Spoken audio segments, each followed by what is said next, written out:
Veja, eles observam o mercado de ações, mas não observam a dívida. E o mercado de recompra é o maior, um dos grandes mercados do mundo. E o Fed está socorrendo esse mercado agora. Portanto, o americano médio está observando o mercado de ações, mas não o que realmente está acontecendo. Na escola é uma besteira, é superficial, não é apropriado para o mundo real. As regras do dinheiro estão mudando rapidamente. Os ricos estão mudando seus planos de jogo, enquanto quem se apega às velhas formas corre o risco de ficar para trás. Mas há um homem que sempre se manteve à frente. Robert Kiyosaki. Com 2025 no horizonte, compartilhamos suas estratégias para se libertar das dificuldades financeiras e construir riqueza. Meu primeiro investimento foi uma moeda de ouro em Hong Kong. Comprei em Krugerrand. Eu estava voando de porta-aviões no Vietnã. Fui para Hong Kong e comprei em Krugerrand de ouro. A data era de 1972. O motivo pelo qual a data é importante é que em 1972 era ilegal os americanos possuírem ouro. Por isso eu tive que contrabandear esse presentinho para os Estados Unidos. Coloquei ela no bolso, saí do navio e ninguém checou. Mas me senti como um criminoso ao contrabandear essa moeda de ouro, pois era ilegal para os americanos possuírem ouro depois de 1933, sob o governo de Roosevelt. Mas essa moeda de ouro hoje vale quase $2.000. Uma única moeda de ouro. Sim, eu ainda tenho. Quanto você pagou? $50. $50 a $2.000. 1972? Sim, ficou lá parado. Então, eu nunca... É porque eu entendo de dinheiro, de falsificação quantitativa e de taxas de juros zero, mas eu não confio no dólar. Portanto, durante a maior parte da minha vida, economizei ouro e prata e não EFTs. Eu sei que esse é o seu mundo, mas o meu mundo é totalmente voltado para os ativos tangíveis. Portanto, tenho milhões em moedas de ouro e prata. Continuei economizando porque não confio no dólar. Portanto, todo mundo pode comprar uma moeda de prata hoje por $20. Uma águia de prata custa $20. Mas quantas pessoas irão a uma loja de moedas para comprá-la? Provavelmente nenhuma. 1% dos americanos possuem metais preciosos. E a prata hoje está 50% abaixo do seu recorde histórico. Portanto, a prata é a maior pechincha do mercado nesse momento. Está em torno de $20. Deve chegar a 50. Então, a $20, e eu digo aos meus amigos, pensa nisso. Esse é o problema. Todo mundo pode pagar $20. As crianças podem pagar $20. O problema é que as pessoas não fazem. E você também sabe disso. Quando você lida com pessoas, a maioria delas é bastante sedentária. Sabe, elas querem fazer a mesma coisa sempre. Eu estou feliz que nada vai acontecer. Veja, você só está tentando me assustar. Dar o primeiro passo para criar um novo fluxo de renda pode ser assustador. Como Robert diz, o maior desafio para a maioria das pessoas quando se trata de riqueza é dar o primeiro passo. Este é o momento de fazer sua pesquisa e descobrir que tipo de investimento é melhor para você. Prefere ativos tangíveis como metais preciosos e imóveis? Ou prefere investir em criptomoedas e ações? Ao fazer sua pesquisa e tomar uma decisão sobre por onde começar, você já está à frente do jogo. Não estou te dizendo o que comprar, estou apenas te dizendo como pensar. O Nassim Taleb tem um livro chamado Antifrágil, que é muito bom. Excelente leitura. Fantástica, ele é um cara inteligente, mas escreve sobre... Sabe como é na escola hoje, né? Estamos criando flocos de neve. É preciso ter salas seguras, não pode provocar, não pode dizer nada. Então estamos criando um monte de flocos de neve. Ele diz que a pessoa que vai sobreviver é aquela que não é frágil, mas antifrágil. Então o que ele diz é o seguinte... O que não o matar o tornará mais forte. Ele diz que quando você vai à academia e pega pesos, se você levantar 40 quilos, significa que da próxima vez você vai conseguir levantar 45. Portanto, os tempos ruins tornarão os fortes e os tempos ruins tornarão os flocos de neve. Mais fracos. Algumas das coisas são, você sabe, como meus amigos mexicanos diriam, ter cojones, ter coragem e se preparar para o que está por vir. Não corra e se esconda dizendo, o Trump deveria ter me salvado ou o Bernie vai me salvar. Portanto, a principal coisa é que esse antifrágil é bom. Mas outra coisa que eles deveriam saber é que quanto maior algo fica, ou seja, nossos bancos, mais frágil. Uma coisa a saber quando se trata do estilo de vida Fique Rico e Prospere é entender que você não vai receber as coisas em uma bandeja de prata. Você precisa estar preparado para as dificuldades, frustrações e os fracassos. Se estiver pronto para lidar com as dificuldades antes de colher os frutos de seus investimentos, então está no caminho certo para ficar rico em 2025. Então, quando voltei do Vietnã em janeiro de 73, a primeira coisa que o meu pai rico me disse foi para ir à escola e aprender a investir em imóveis. Não se tratava de imóveis, era como usar a dívida e os impostos. A dívida e os impostos tornam os ricos mais ricos. A dívida e os impostos tornam os pobres e a classe média mais pobres. Portanto, todos os ricos que são médicos, advogados e outros estão sendo enganados. Eles não sabem por quê. Os médicos estão sendo enganados. Sim, eles ganham mais dinheiro, mas o salário é menor. Claro. Sabe, meu médico acabou de gritar comigo. Ele tá feliz. Ele disse, adivinha só, finalmente ganhei $1 milhão. Eu disse, ok, isso foi há 3 semanas. E quanto você pagou de imposto? Em 2014, hein? Ele disse 750 mil de impostos. Portanto, o seu lucro foi de cerca de 400 mil. Isso não é ruim. Mas quando eu ganho $1 milhão, fico com $1 milhão. E a razão é que não ganho isso trabalhando por dinheiro. Veja, se você trabalha por dinheiro, é tributado. Por isso, a lição número 1 do Pai Rico, Pai Pobre é que os ricos não trabalham por dinheiro. Em vez disso, criamos negócios como empreendedores. Adquiro imóveis. Eu não invisto no mercado de ações. O motivo é que, como empresário, eu tenho mais controle sobre minha renda, o quanto eu ganho, o quanto eu pago de impostos. E como eu sou empresário e também investidor em imóveis, pagando 0 de imposto. Portanto, toda vez que ganho, digamos, $1 milhão como empresário, imediatamente invisto em imóveis. Tenho um aumento de 4 para 1. Então eu coloco $1 milhão em imóveis e recebo 4 milhões do banco. É por isso que eu adoro os bancos, mas os bancos estão ferrando todo mundo, sabe? É terrível, mas pra mim é bom. Por isso que diz que quando se imprime é bom para você, mas quando se imprime é ruim para as pessoas que trabalham por dinheiro. Porque quando você imprime, os poupadores são prejudicados e as pessoas que trabalham com dinheiro são prejudicadas. Quando imprimem, os devedores ficam ricos. Veja bem, a dívida e os impostos tornam os ricos mais ricos e a dívida e os impostos tornam os pobres e a classe média mais pobres. Observando a história, sempre que um país imprimia dinheiro, ele corrompia a oferta de moeda. O império entrou em colapso. Os romanos tentaram fazer isso, o que é chamado de desvalorização da moeda. A desvalorização significa que eles pegavam uma moeda de prata e misturavam metais básicos como níquel, cobre e outros. Os Estados Unidos começaram a fazer a mesma desvalorização em 1964. Então, quando você olha para nossas moedas de prata, sabe que em 1963 elas eram puras. Não eram prata pura, era prata. Mas em 64 você pensa, o que esse pequeno cobre está fazendo aí?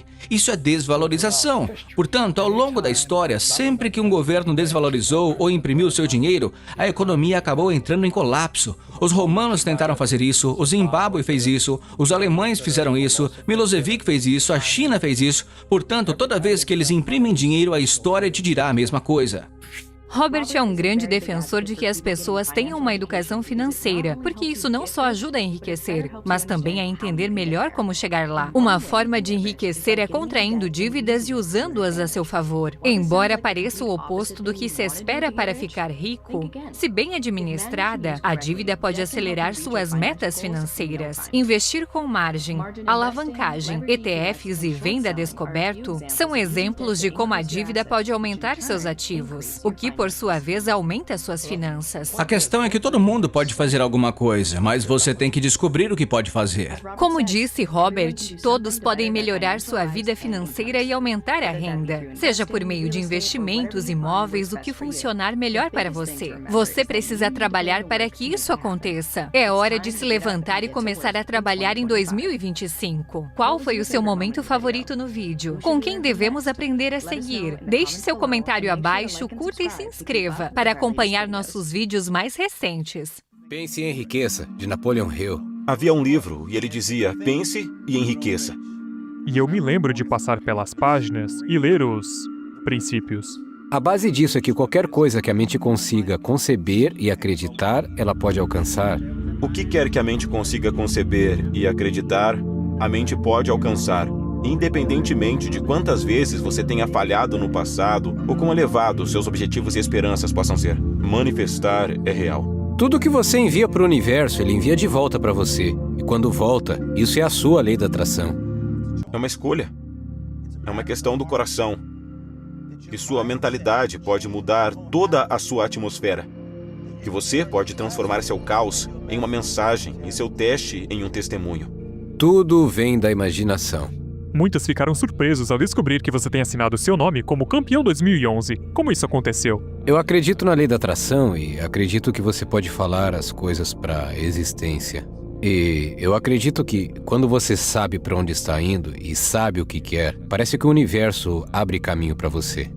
Eu assinar meu nome como campeão 2011 não pode me prejudicar.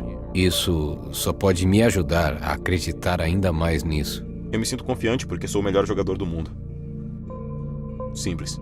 Eu escrevi um cheque para mim mesmo de $10 milhões por filme, no Dia de Ação de Graças de 1995. Esse aí é o cheque que eu escrevi 4 anos atrás. Então estou aqui para dizer que a visualização funciona.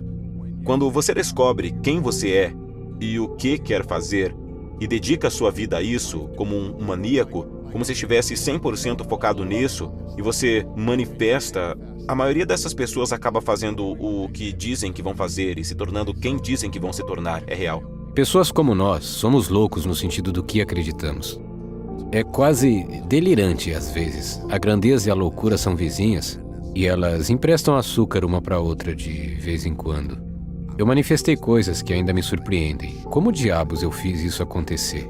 Isso não tem nada a ver com a luta, é sobre minha vida pessoal. E eu fico pensando, eu fiz isso acontecer através da manifestação e subconscientemente também. Anos de algo se manifestando e bum, está bem ali, penso. Caramba, eu fiz isso acontecer. Isso é assustador. É assustador até mesmo pensar nisso. Você atrai não apenas o que teme, você atrai o que sente, o que você é o que atrai. O que realmente queremos parece impossivelmente fora de alcance e ridículo de se esperar, então nunca ousamos pedir ao universo. Eu tô dizendo que eu sou a prova de que você pode pedir ao universo por isso. Desembrulhe o presente e deixe o futuro ser sua motivação. Todo mundo está tentando manifestar. Todos nós estamos procurando manifestar algo. Vamos perder o sono para manifestar. E vamos trabalhar em 2, 3 empregos para manifestar. E vamos estudar por horas por dia para manifestar. Todos nós estamos procurando manifestar algo. Deixe-me chamar sua atenção para um grande poder que está sob seu controle. Um poder que é maior que a pobreza, maior que a falta de educação, maior que todos os seus medos e superstições combinados. É o poder de tomar posse da sua própria mente e direcioná-la para qualquer fim que você desejar. Eu fui para casa e rezei por uma bicicleta, e então uma bicicleta apareceu na minha sala de estar. Uma bicicleta novinha, e eu a coloquei em uma das cenas de Brilho Eterno, uma Mustang com banco bananinha. Eu manifestei isso. E eu fiquei lá em um campo aberto assim, com os braços estendidos. Uma vez que comecei a transitar de não sei o que fazer, como vou sair do sofá da minha irmã, quem vai me pagar, como vou me formar, como vou ter experiência, sou muito jovem. Uma vez que comecei a mudar todos esses pensamentos para isso é possível, eu acredito em mim mesmo, eu sou ótimo, vou trabalhar muito para desenvolver habilidades que vão me ajudar a seguir em frente. Foi quando tudo começou a mudar. Quando mudei o meu mundo interior, meu mundo exterior se abriu para mim, com possibilidades incríveis. E tudo começou com os princípios que estão nesse livro. Não me importo com o nível que você pode chegar. Eu preciso que você sonhe. Pessoal, preciso que vocês dediquem uma quantidade considerável de tempo sonhando por dia. Deixa eu dizer por quê. Eu percebi que as pessoas que sonham e aquelas que sonham grande têm um tipo de vida diferente das pessoas que não sonham. E então há algumas coisas que precisamos entender para manifestar esse futuro. O futuro, quando deixa de ser um sonho distante, uma possibilidade, uma ideia, mas se torna uma meta muito presente, de repente, tudo muda. E então você pode ser mediano, pode ser comum, mas tem a oportunidade todo dia de tomar decisões extraordinárias. E o que você faz hoje vai determinar seu futuro. Se você estava aqui dizendo, tô com medo, o que quer que você faça, faça isso por mim. Não se sabote com medo. O medo não é real. Isso é algo no seu cérebro, não existe. Como superamos isso? Sonhando com o que pode ser. Vamos lá, vocês têm que ouvir o que eu tô dizendo. Há pessoas aqui nessa sala que passam a maior parte da vida fazendo o que os outros querem que você faça. Você nem sabe quem você é. Então, o que você faz, você não faz 120%. Porque está fazendo o que alguém quer que você faça e você não é bom o suficiente para ser outra pessoa. O você do futuro te agradeceria por não deixar que o desespero, a angústia, a raiva, a amargura, a inveja e o ego corroam seu processo e sua persistência e sua capacidade de superar desafios e de seguir em frente. O que você é treinado a pensar quando se fala em manifestação são os painéis de inspirações. E quando você ouve a palavra painéis de inspirações, você pensa nas grandes coisas. Você deve ter grandes sonhos? Claro que sim! Aqui é onde todos se enganam. Você sonha com o final. Você faz uma colagem maravilhosa de todas essas coisas que não tem nada a ver com sua vida atual.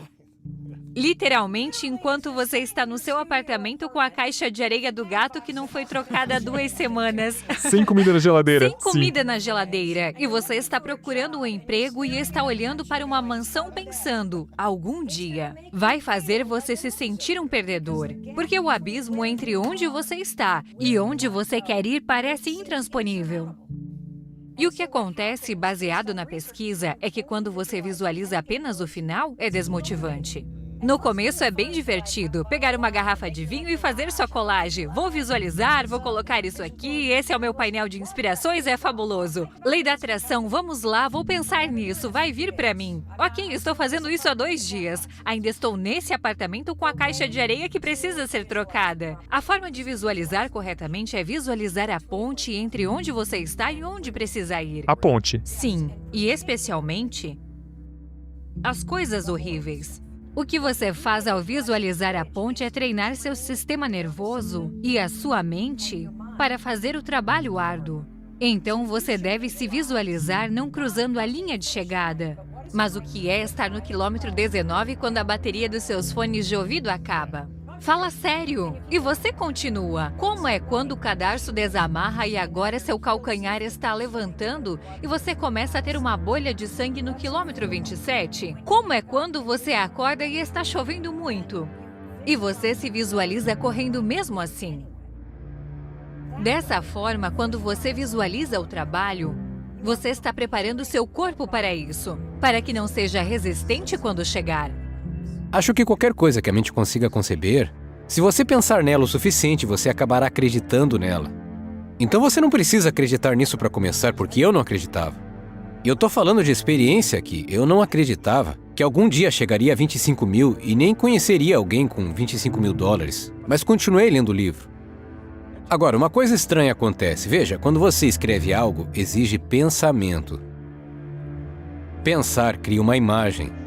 A imagem, então, é impregnada nas células de seu cérebro.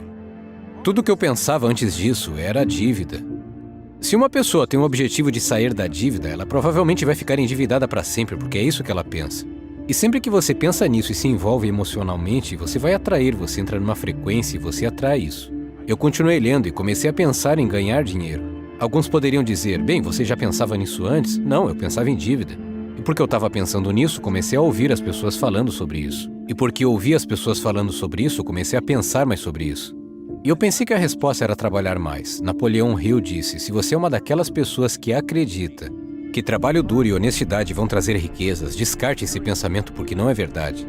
Dentro de 1 ano depois de pegar esse livro, sem educação formal, com 2 meses de ensino médio, sem experiência de negócios, então veja, havia boas razões para não ganhar e eu comprei essa ideia. Mas Ray disse, Bob, é por isso que você não consegue ganhar, que tal todas as razões pelas quais você pode? Não sou imponente, não sou ingovernável, eu posso controlar minha vida, eu vou ficar rico. Então, se eu pudesse apenas me manter ocupado, ok. Se eu pudesse ter um lugar para trabalhar todo dia, e algo para fazer, e alguém para ligar, e alguém para estar na minha frente, esse era meu grande medo.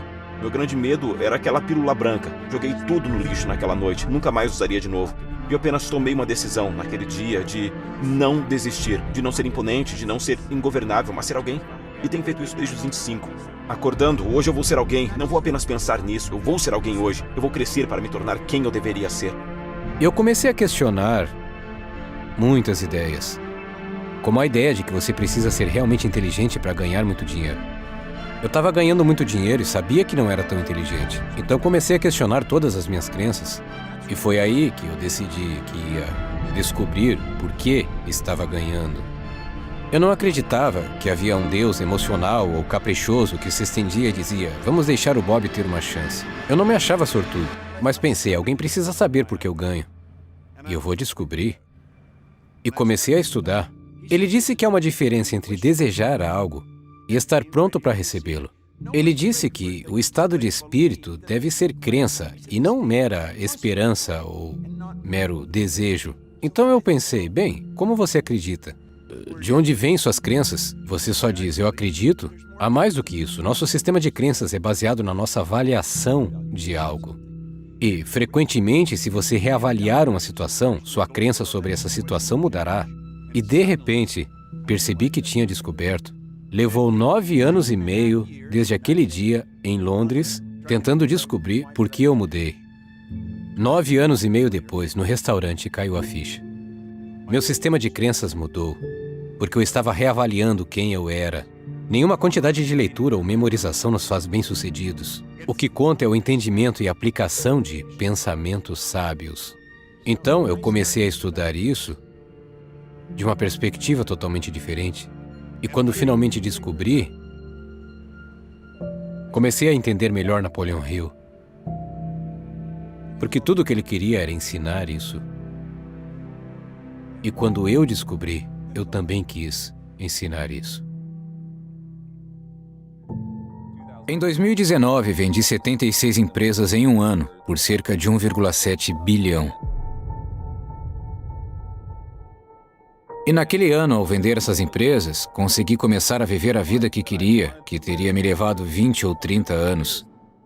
Minha primeira venda foi algo não planejado.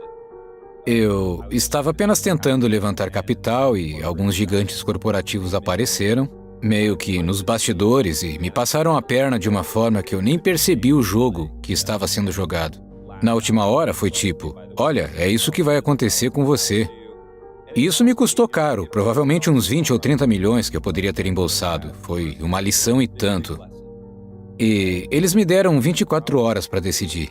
Eu estava completamente despreparado. Eu não tinha experiência para jogar aquele jogo. Eu não estava pronto. Então, no dia seguinte, eu estou voltando para assinar uns papéis, irritado e frustrado, e as palavras da minha mãe voltaram à minha mente. Num momento difícil, se você conseguir encontrar gratidão, isso se torna um catalisador para as maiores lições de sua vida. Eu comecei a refletir, tentando encontrar algo positivo. Como eu posso ver algo bom? Como posso ver algum benefício no que acabou de acontecer? Então eu me dei por conta. No mundo dos negócios, na venda de empresas, eles estavam me oferecendo o que chamam de 7 vezes o múltiplo do meu EBITDA. Tipo, se eu trabalhasse a mesma quantidade de horas pelos próximos 7 anos fazendo exatamente a mesma coisa, sem aumento ou queda. Basicamente, eles estavam me dando 7 anos da minha vida de volta. Eu poderia querer 10 ou 20 anos, mas eles me deram 7. E foi então que eu encontrei um momento de gratidão. E no caminho de volta, depois de um dos piores dias da minha carreira... Então, eu pensei, se eu pudesse viver hoje como gostaria de viver em 7 anos com essa receita, como seria minha vida? Quem tem essa bênção na vida? Então, a partir de então, esse virou o lema de como eu faço negócios. Então, como eu posso encurtar o tempo para, em vez de tentar viver 100 vidas e morrer com a expectativa de retribuir depois, como eu posso viver essas 100 vidas hoje? Vendendo algo por um múltiplo exponencial, sem passar pelo processo todo, e depois usar esse capital para fazer algo grandioso com ele. O capitalismo, quando bem aplicado, é muito benéfico para a população, porque o que ele diz é o seguinte: quem tem o melhor serviço ou produto, entrega da forma certa e com preço justo, vence. Certo? Com o melhor preço. E essa parte do capitalismo é incrível, porque serve ao consumidor. Os meus negócios existem para ganhar dinheiro.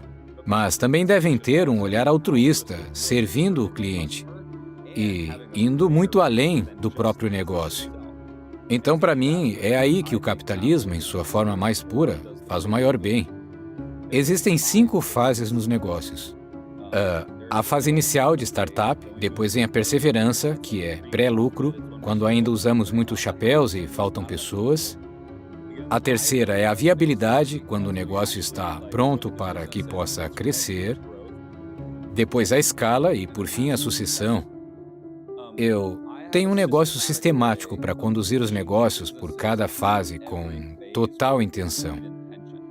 O problema da maioria dos pequenos empreendedores é que eles têm, por exemplo, uma pequena empresa de tecnologia ou lavanderia e ficam presos no modo perseverança, onde às vezes lucram, às vezes não, um mês é lucrativo, o outro mês não é. Talvez fiquem no lucro por 6 meses, depois não. Não tem as pessoas certas nos lugares certos, nem os sistemas adequados, não há como escalar. E o que eles fazem então é pegar toda a receita e investir em áreas que não deveriam até estarem totalmente viáveis. Eles acabam errando porque não conhecem a sequência. Eu percebi que há uma ordem para crescer os negócios, não importa qual seja.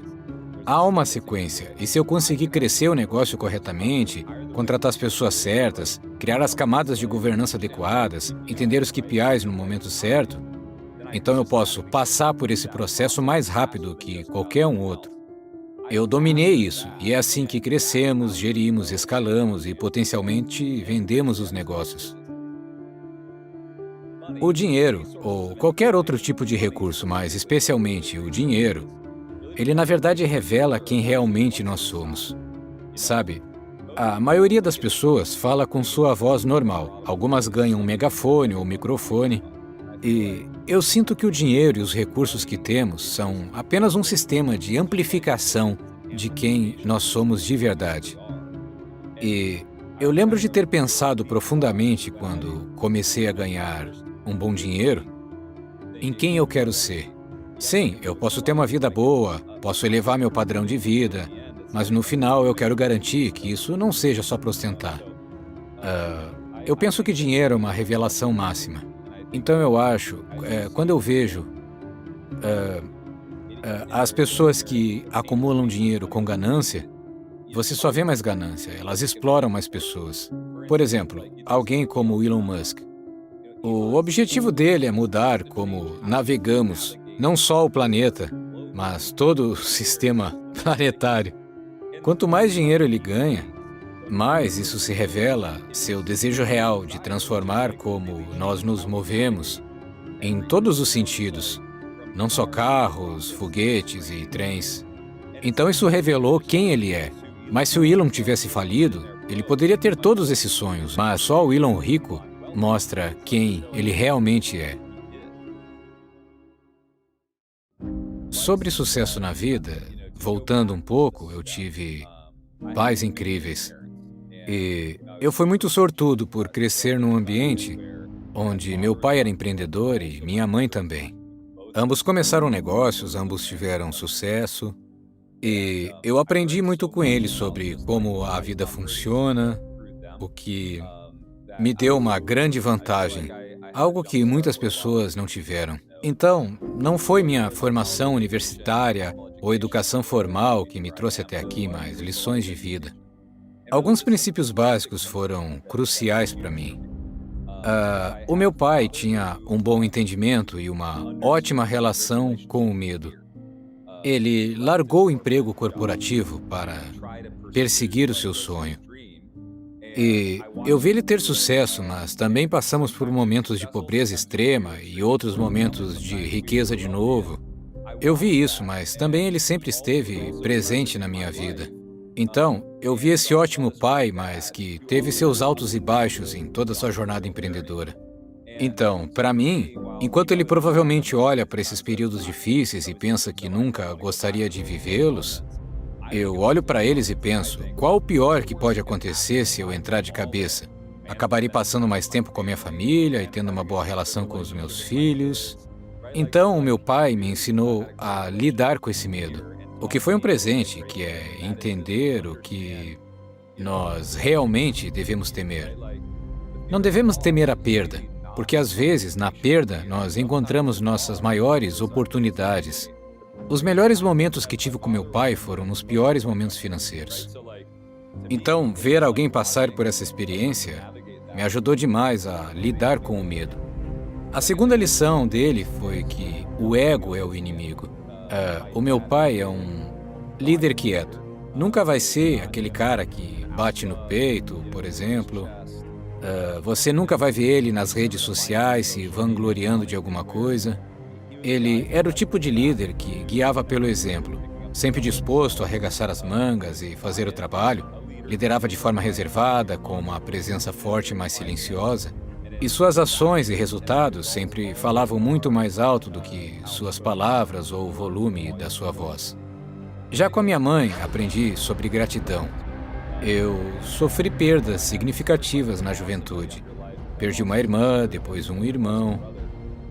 Minha mãe, uma pessoa muito forte e emocionalmente consciente, ela sempre me trazia de volta a gratidão.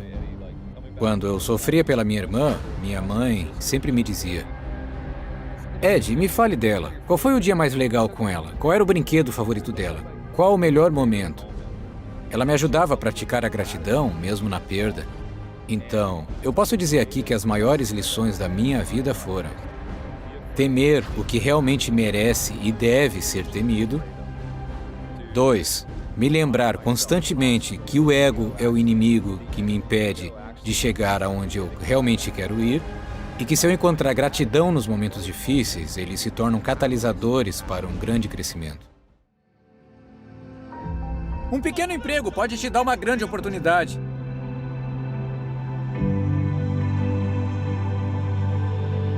Se você trabalha no McDonald's, é melhor trabalhar duro. Se te colocarem pra fritar batata, é melhor você fritar. É melhor tá lá tipo, é sexta-feira, não, é segunda, não, é sexta-feira, certo? Sexta-feira. E eles vão dizer, meu Deus, esse cara tá louco. Então eles te colocam pra fazer hambúrguer, você tem que fazer hambúrguer, é tipo, olha só como eu faço, olha só como eu faço, olha só como eu faço, olha só como eu viro, olha pra mim, meu Deus, olha esse cara. Então, de repente, te colocam no caixa e diz, você quer o número 1? Ah, sim, tem o número 1 bem ali. Você quer o número 2? Aqui está o número 2. Tem um ótimo dia, quer mais alguma coisa? Como um McLanche feliz. E eles pensam tipo, oh meu Deus! E de repente você, o gerente, então diz, ei, preciso de você ali. Preciso de você nas batatas fritas, nos hambúrgueres, preciso de você no caixa. Sim, preciso que você pegue aquele folheto. Sim, preciso de você, sente-se aí. Então você, antes que você perceba, você possui 6 dessas coisas. Por quê? Porque você começou com pouco e trabalhou o que Deus te deu e se elevou ao topo. Pare de esperar pelo grande. Deus disse, eu te dei o suficiente, agora use o que você tem.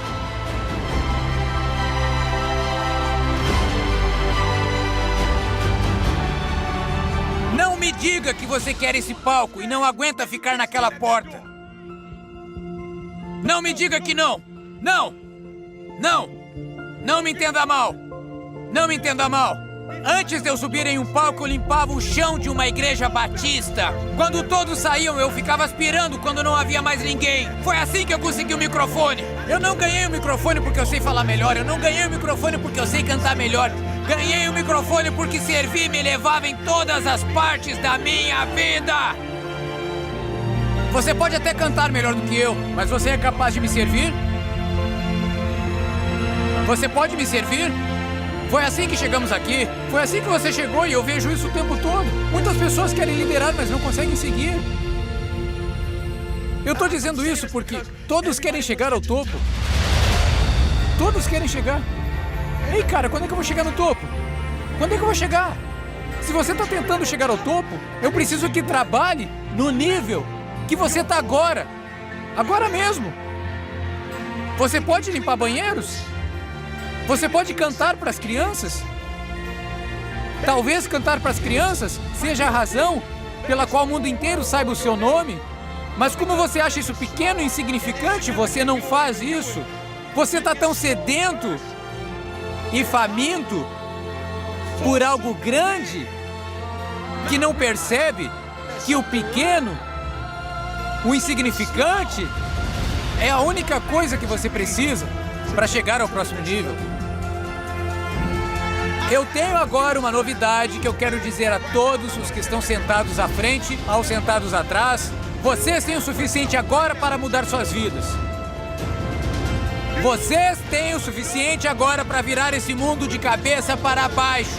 Você tem o suficiente, você tem poder suficiente, unção suficiente, tem graça suficiente, paciência suficiente, dons suficientes para ganhar dinheiro, sair das dívidas, se recompor e mudar tudo em seu mundo.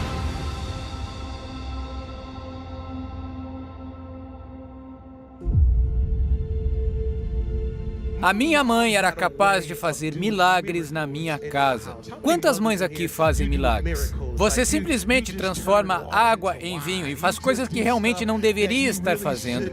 A minha mãe tinha um jeito de fazer o pequeno parecer grande que era incrível. Minha mãe tinha um jeito de tornar a bagunça em algo organizado. Minha mãe tinha um jeito de aumentar e multiplicar as coisas. A minha mãe sabia como aproveitar ao máximo o que ela tinha. Ela não acreditava em desperdício. Eu cresci com uma mãe solteira. Papai não morava em casa, só havia meninos. E minha mãe não nos deixava desperdiçar nada. Quantas pessoas têm uma mãe parecida com a minha? Se ela comprasse algum material para fazer um suéter e sobrasse alguma coisa, você estava prestes a ganhar um chapéu, você estava prestes a ganhar meias, estava prestes a ganhar luvas, você estava prestes a ganhar uma gola alta, estava prestes a ficar todo enfeitado com o material que ela tinha, porque ela não desperdiçava nada, especialmente comida. Ela não acreditava que deveríamos desperdiçar comida de nenhuma forma. Minha mãe não nos deixava comer fora, porque toda vez que perguntávamos se podíamos comer fora, ela sempre dizia: há muita comida na cozinha. A mãe de quem é igual a minha? E veja bem, nós estávamos famintos, pessoal, estávamos morrendo de fome. Eu dizia: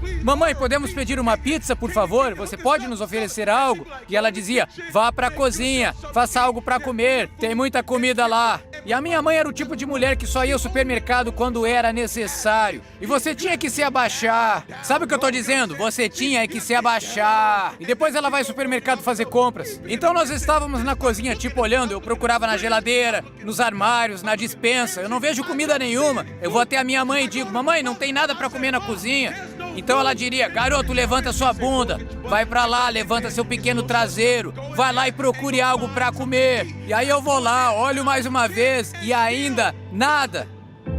Eu falo: mãe, não há comida lá dentro. Eu olhei, acredite, eu olhei, tudo que eu vi foi uma mortadela, só isso, não tem nada. Aí a minha mãe se levanta, ia até a cozinha dizendo: sai da frente. Ela ia pra cozinha e eu dizia: legal, ela vai entrar lá, vai descobrir que não tem comida lá dentro, então vai nos levar no McDonald's e será um ótimo dia.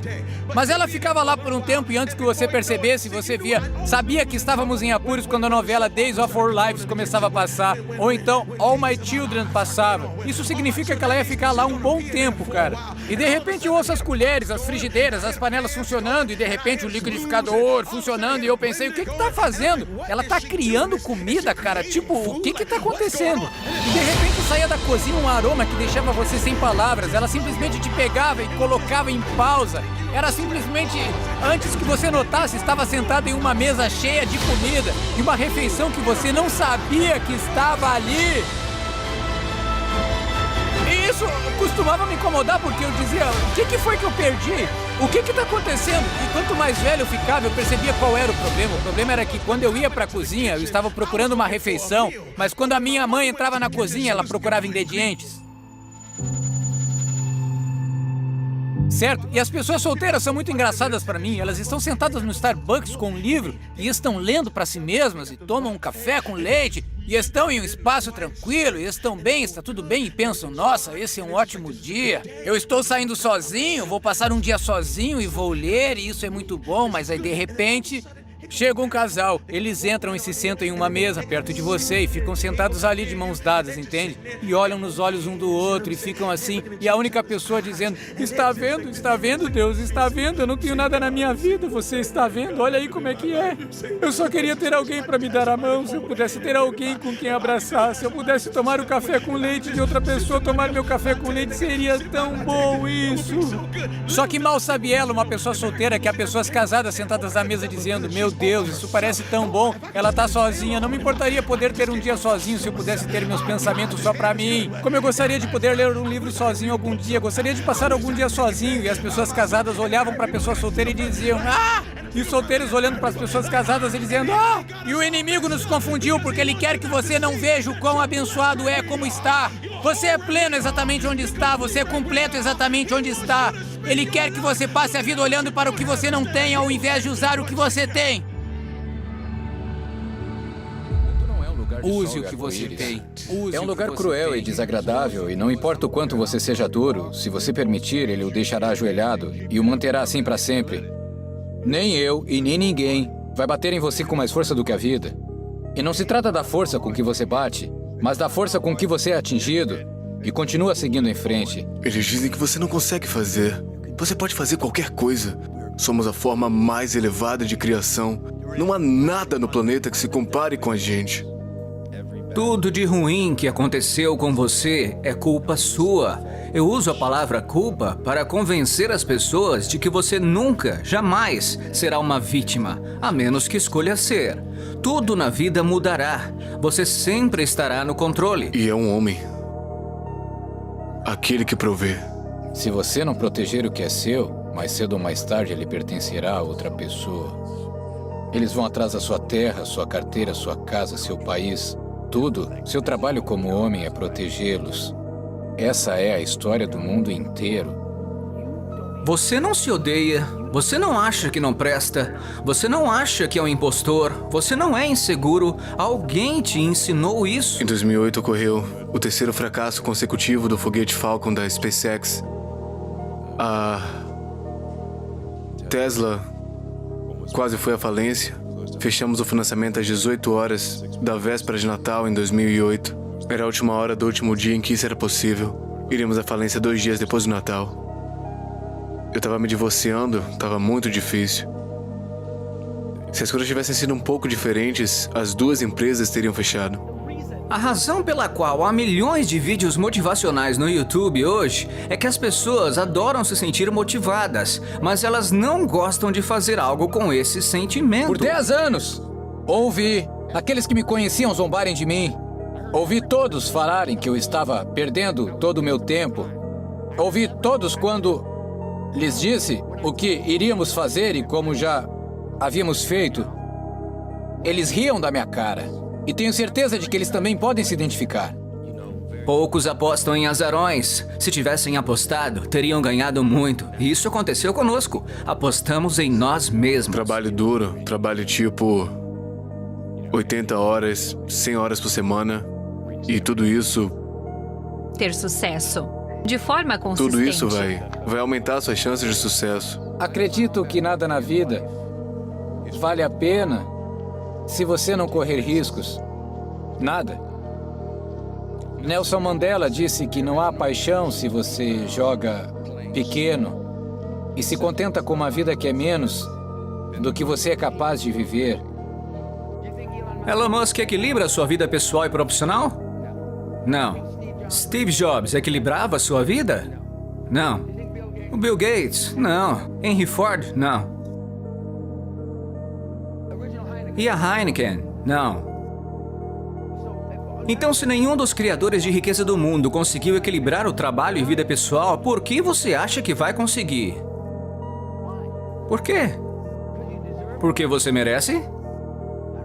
Eu acho que não. Você só consegue algo na vida se trabalhar duro. E eu repito, é preciso esquecer o que os outros sonham pra você, para que os seus sonhos sejam reais.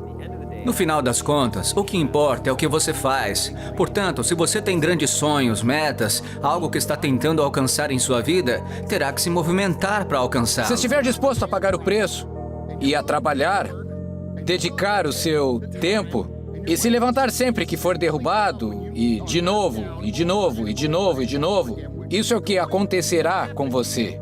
Se estiver procurando por algo fora do comum, você pode ter sucesso aqui nos Estados Unidos. Se você é apaixonado por algo, o que você faz é espremer até a última gota da laranja, certo? Para mim, esforçar-se é maximizar a energia que você coloca em algo. Eu fico surpreso quando alguém diz que está se esforçando muito, que quer realizar grandes coisas e não o faz. É como dizer, quero perder peso, mas continuo comendo Big Macs. Entendeu? Para mim, se esforçar significa colocar todo o esforço para atingir o objetivo em questão. Para mim, significa fazer cada minuto valer a pena. Odeio um empresário que está assim, tipo, triste, sabe? Quer dizer, é difícil, sempre será. Pode ser um caso de coisas que custam 150 mil a um trabalhador de 40 mil. É difícil quando a situação piora porque não há dinheiro. Ninguém está comprando, ninguém tem fé. É sempre difícil. Às vezes você tem que esquecer o que os outros sonham pra você para que seus sonhos virem realidade. E no meu caso, isso acontecia todo dia quando eu não queria acordar. Era minha decisão diária, né? Eu dizia a mim mesmo, ou eu continuo vivendo desse jeito sem querer viver, ou eu corro o risco de morrer como todo mundo. Eu acho que foi a decisão mais difícil da minha vida. Todas as coisas difíceis que eu já passei na minha vida ainda são a decisão mais difícil. Caindo pra frente. É isso que quero dizer. Reggie Jackson rebateu 2.600 vezes em sua carreira. Um recorde no beisebol, mas ninguém se lembra dos seus strikeouts. Lembram de seus home runs. Caindo pra frente. Thomas Edison falhou em 1000 experimentos. Você sabia disso? Eu não sabia disso. Porque o número 1001 foi a lâmpada. Caindo pra frente.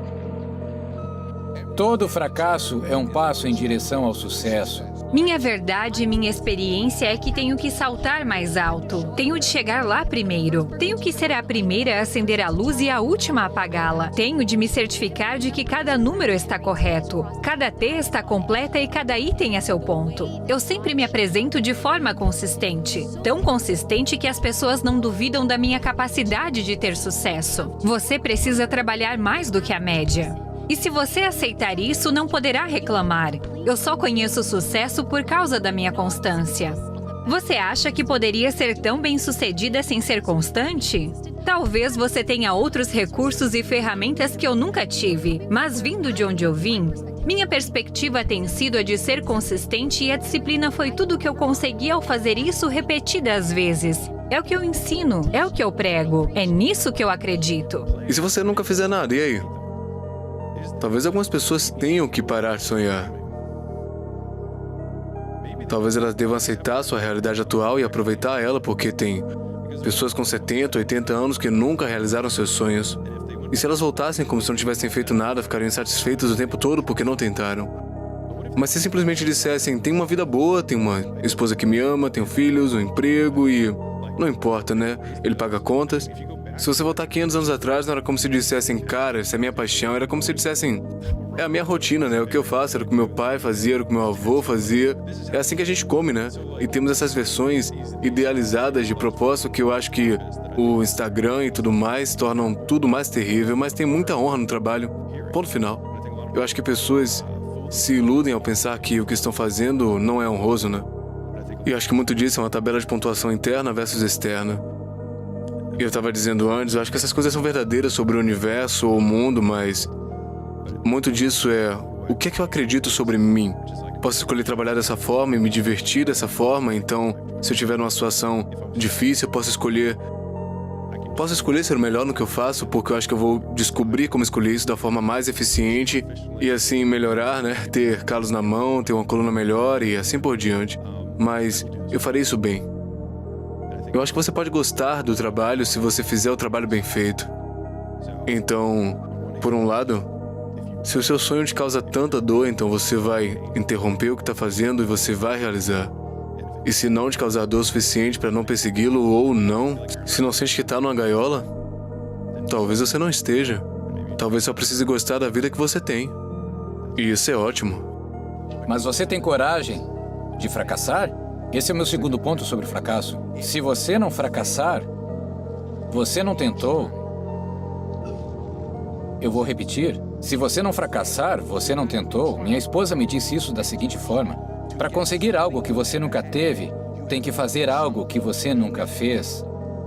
Les Brown é um palestrante motivacional, ele fez uma analogia sobre isso. Ele disse, imagine que você está no seu leito de morte e ao seu redor estão os fantasmas de todo o seu potencial não realizado. O fantasma das ideias que você nunca colocou em prática.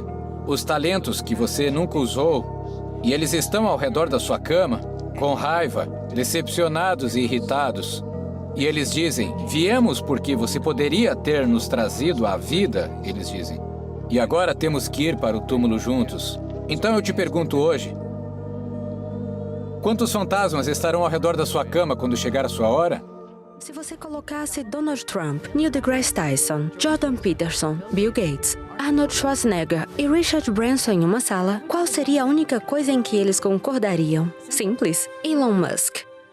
Acho que o o Elon fez com a Tesla é fantástico. Isso é, provavelmente, a maior contribuição individual para nos mostrar que carros elétricos são parte da solução para mudanças climáticas. E agora ele tem um desafio de remoção de carbono, portanto, precisamos de mais Elon Musks. Precisamos de um para o aço, cimento e todas as diferentes categorias. Só Deus sabe o que está acontecendo com ele, considerando todas as coisas. Vimos seu novo carro. O carro é uma peça de engenharia incrível. A fábrica é enorme. O que dizer de alguém que construiu um carro elétrico funcional e depois o levou para o espaço em um foguete? Ele é uma pessoa singular. É claro que Elon Musk tem sido um líder extraordinário na fabricação de carros e nós adoramos os seus carros. Ele é uma força na sociedade, que é como uma polinização cruzada de Thomas Edison e Tony Stark, dos Vingadores, ok? Você faz uma polinização cruzada dessas duas pessoas, você obtém Elon Musk. Agora, ele tem uma empresa de capital aberto. Não se deve cruzar com a SEC, ok? Você deve obedecer aos regulamentos relativos à sua empresa de capital aberto, mas, fora isso, dê espaço ao homem, deixe-o ser um indivíduo. O que você quer é homogeneizá-lo para que ele se pareça com qualquer outra pessoa em uma sala de reuniões? O que seria isso? Quer dizer, Elon e sua equipe são extraordinários no que fazem. E ele também está fazendo foguetes, ele gosta de foguetes e, a propósito, é muito bom em foguetes também. Eu nunca vi os motores descerem sem asa, sem nada na aterrissagem. Eu disse que nunca tinha visto isso antes. Estava preocupado com ele porque ele é um dos nossos grandes gênios e temos que proteger nossos gênios. Ele fez um trabalho muito bom, chocando com a rapidez com que tudo aconteceu. Quero dizer, se voltarmos a um ano atrás, eles estavam falando sobre o fim da empresa e agora, de repente, estão falando sobre essas grandes coisas. E ele vai construir uma fábrica muito grande. Fundador, CEO, investidor em motores, gigante dos negócios e tecnologia móvel, Elon Musk é considerado uma das pessoas mais influentes do planeta. Sua história é marcada por fracassos épicos e grandes triunfos, além de muito trabalho duro e dedicação. Aqui estão 5 lições que Elon Musk nos ensinou sobre como ser um líder e um ícone no mundo dos negócios e da tecnologia. Embora a vida do magnata pareça estar no auge do luxo, nem sempre foi assim. Crescendo, Elon teve que lidar com um pai abusivo, o divórcio dos pais e o bullying na escola. De acordo com The Guardian, o bullying se tornou tão grave que foi internado no hospital por 2 semanas depois que uma gangue de meninos o jogou de uma escada. Isso não impediu Elon de encontrar consolo em seu sonho de se mudar para os Estados Unidos e achar uma maneira de mudar o mundo. Trabalhe pra caramba, quer dizer, você tem que trabalhar 80 horas, 80 a 100 horas por semana. É muito trabalho. Todas essas coisas aumentam sua chance de sucesso. Ok.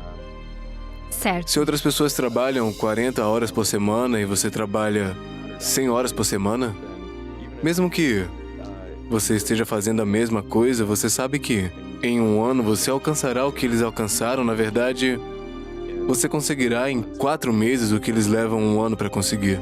Não é segredo que Elon tem uma ética de trabalho incrível. Entendeu que, se dedicasse mais tempo para expandir seu negócio e investisse o máximo que pudesse, estaria à frente de seus concorrentes. Desenvolver um negócio não é fácil, especialmente se quiser estar no topo. Descubra como trabalhar no seu negócio com mais eficiência e deixará seus concorrentes para trás.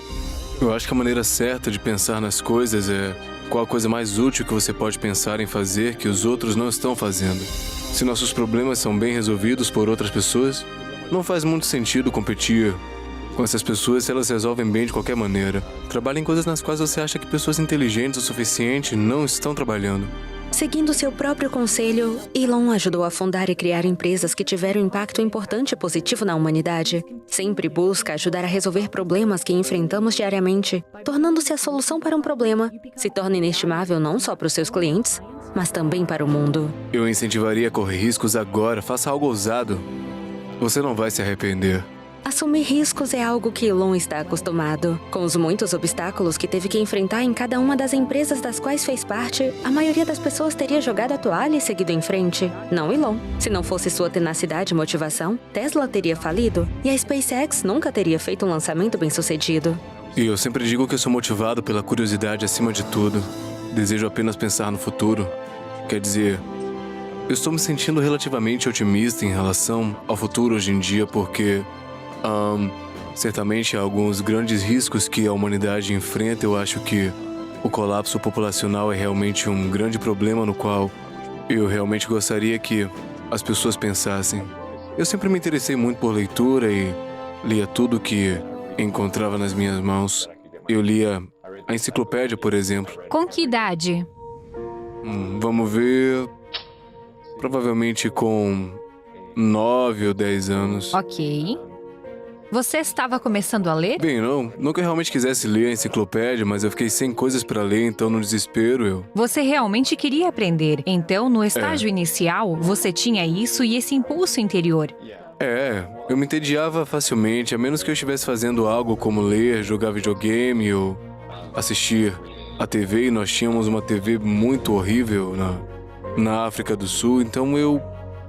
gostava de assistir a TV, mas não havia muita coisa na época. Elon é um grande defensor do aprendizado e foi guiado por sua curiosidade durante a sua vida. É um leitor ávido e afirma que foi a leitura que o ensinou a construir foguetes. Ele contratou o guru do aprendizado, Jim Quick, para ajudá-lo a dominar a leitura e o aprendizado mais rápido. Se o homem por trás da SpaceX e da SoulSeed tem tempo para aprender, talvez você queira experimentar. Quando eu era criança, eu me perguntava qual o sentido da vida e... por que estamos aqui, qual é a razão de tudo isso.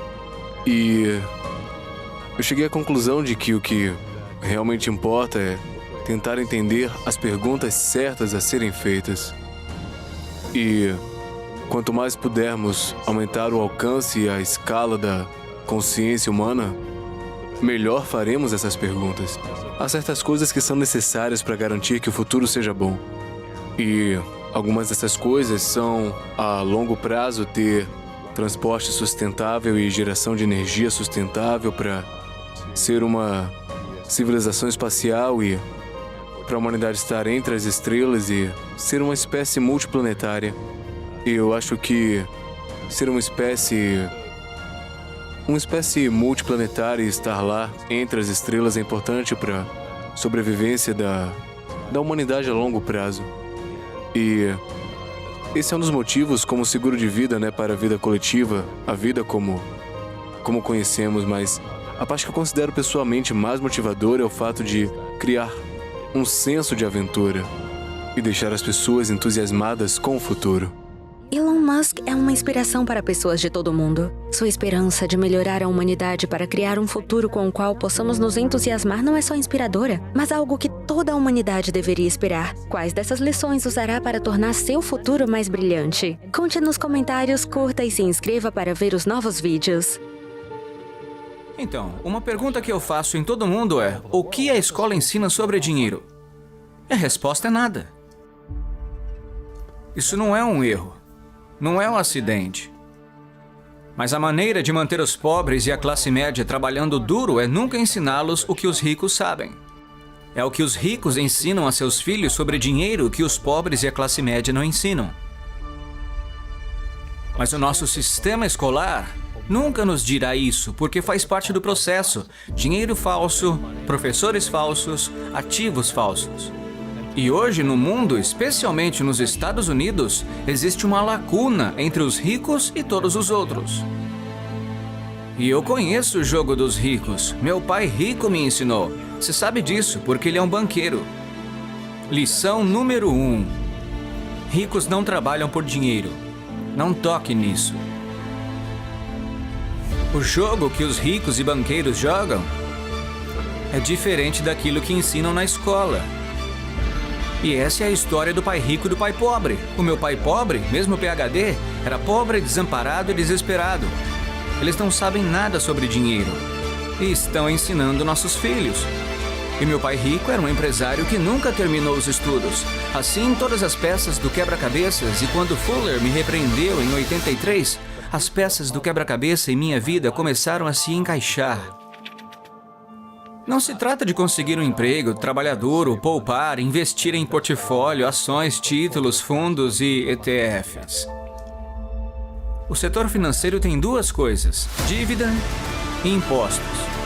Dívida e impostos. E ainda dizemos às crianças que devem ir à escola, conseguir um emprego, trabalhar duro, economizar e se livrar das dívidas. Agora, quem lhes diz para fazer isso? Essa é a coisa mais ridícula que existe. Eles têm medo de cometer um erro. Os bons alunos da escola vão para a escola, arrumam um emprego e não cometem erros. Bem, isso não é arriscado.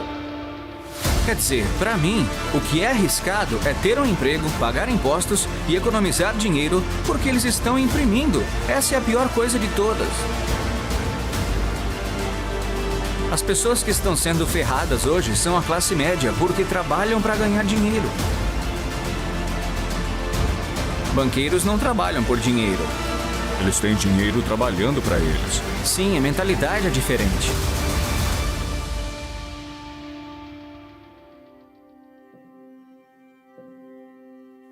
Bem, ele disse, eu disse, quero que você me ensine sobre dinheiro. Então ele disse, por que eu deveria ensiná-lo? Você vai para a escola, seu pai não. Meu pai pobre não vai me ensinar.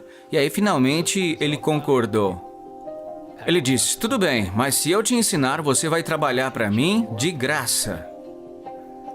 Eu disse, por que de graça? Meu pai pobre vai ficar louco. Ele disse, se eu te pagar, você pensará como um empregado. Seu cérebro mudará. Se você aprender a nunca trabalhar por dinheiro, você será um homem rico. Então, meu pai, o pai pobre, Danforth, da Universidade Northwestern de Chicago, diretor da educação do estado do Havaí, candidato a vice-governador do Havaí como republicano, entre outras coisas, não sabe nada sobre dinheiro e ensina nossos filhos. Eles são boas pessoas, 80% são boas pessoas, 20% só estão lá por causa da aposentadoria e do contra-cheque. Meu pai pobre disse, vai falar com o pai do seu melhor amigo, o pai do Mike. E eu perguntei, por que isso? Ele disse, porque o pai do Mike é um empreendedor. E você sabe, 9 anos de idade, o que é um empresário? Ele disse, bem, eu sou um funcionário. São duas pessoas diferentes em termos de mentalidade. Bem, isso veio de uma lição. Antes do pai rico, eu estava na escola dominical. Minha professora da escola dominical era uma mulher jovem, bonita, e eu tinha uns 9 anos. E ela disse, por que os 3 reis magos eram sábios? E eu disse, porque eram ricos. Eles deram a Jesus ouro, incenso e mirra. Então eles tinham que ser ricos, eu falei. E ela, não é isso. Bem, eles tinham ouro, incenso e mirra, mas não é isso. Eu disse, por que eles eram sábios? O que os tornava sábio era o fato de sempre buscarem o melhor professor.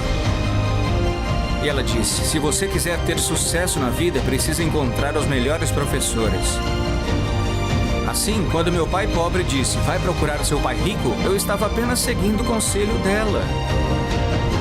E assim foi. Desde então, tenho o hábito ou uma política de procurar um ótimo professor. E um ótimo professor é alguém que vem de dentro, não de fora. Quando eu estava na escola de aviação, juro por Deus que meus instrutores sabiam voar, porque eu voei com eles. Mas na escola, você não sabe se o seu instrutor está prevalecendo ou não. É daí que vem o falso professor. Quando eu estava em meu programa de MBA, ainda estava no Corpo de Fuzileiros Navais. Voltei da guerra, estou no programa de MBA e o meu professor de contabilidade do MBA não sabe contabilidade. Eu estava ficando louco. Eu não sou contador, mas eu sabia que ele também não era contador. Então eu contratei. Perguntei, você é contador? Ele respondeu, tenho mestrado em contabilidade. Eu disse, essa não é a pergunta. Você é contador? Tenho mestrado de contabilidade. Eu me levantei e perguntei, você é contador? A resposta foi a mesma, você é uma farsa. Não sabe do que está falando. E até hoje, quando ouço que as pessoas estão ensinando as crianças sobre contabilidade, é uma contabilidade ruim. Os ativos colocam dinheiro em seu bolso. Os passivos tiram dinheiro do seu bolso. Eles consideram qualquer coisa de valor como um ativo. Consideram seu carro como um ativo, sua casa como um ativo, quando na verdade estão tirando dinheiro do seu bolso. Seu plano de aposentadoria, adivinha, é um passivo. Ele está tirando dinheiro do seu bolso todos os meses. E para o bolso de quem que ele vai? Para Wall Street, para a City de Londres. É por isso que, como você e eu sabemos, esses fundos que ficam parados passam a ser ativos sob gestão. É para isso que são pagos. Bem, a razão pela qual os ricos não trabalham por dinheiro são os impostos. São 3 tipos de renda: trabalho, portfólio e passiva. Portanto, se eu conseguir um emprego, essa é a renda de trabalho. Se eu for médico ou programador, essa é uma de trabalho, porque eu estou trabalhando para isso. Se eu comprar, digamos, a Apple por $10 e vendê-la por $20, isso é renda de portfólio, ganho de capital. Mas a renda passiva, que é o fluxo de caixa, nunca é tributada. Portanto, todos esses caras estão gritando agora mesmo nos Estados Unidos: tributem os ricos. Eu disse, boa sorte. Porque a maioria dos que estão reclamando não sabem que existem 3 tipos de renda e que os ricos não têm emprego. Eles têm bens. E assim o pobre coitado mandou o filho para a escola. Eles não aprendem isso. Então é por isso que na falsificação, como estávamos falando, há um artigo de jornal sobre Jared Kushner. E ele explica como os Trumps e os Kushners não pagam impostos e ganham milhões de dólares. E o repórter não conseguia entendê-lo, porque as nossas escolas nunca ensinam os 3 tipos de renda. E eles os julgam, dizem que isso é trapaça. A gente vê a Amazon sem pagar impostos. O que você diz às pessoas quando elas chegam até você e dizem: Robert, não é justo que eles não paguem impostos? Bem, há sempre 3 lados de uma moeda: cara, coroa e a borda. Então, de qual lado da moeda você tá? Do meu lado é justo. Mas essa é a diferença. Todos podem fazer o mesmo que eu, porque as leis tributárias são para todos. Não dizemos, bem, as leis tributárias são apenas para os ricos, não? As leis tributárias podem ser usadas por todos se você tiver educação financeira correta. E o motivo pelo qual defendo a educação financeira é que sem essa educação você tem que pagar impostos. Pouquíssimas pessoas comprarão o que eu faço. Ganharão $1 milhão e não pagarão impostos. E meu pai rico me ensinou isso jogando Monopólio. Foi assim que tudo começou. 4 casas, um hotel vermelho. Ou a fórmula do McDonald's. Tô escrevendo sobre isso agora. Ray Kroc. McDonald's está no ramo imobiliário. Portanto, eles vendem hambúrgueres, mas compram imóveis e não pagam impostos. O Bezos tem $16 bilhões. E quanto ele paga de imposto disso?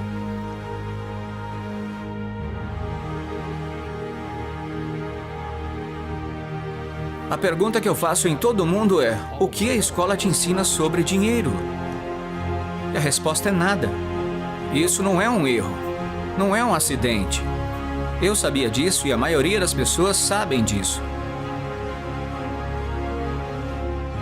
E para os pobres e a classe média ficarem como estão, é só não ensinar o que os ricos sabem. Os ricos ensinam seus filhos sobre dinheiro e os pobres e a classe média não.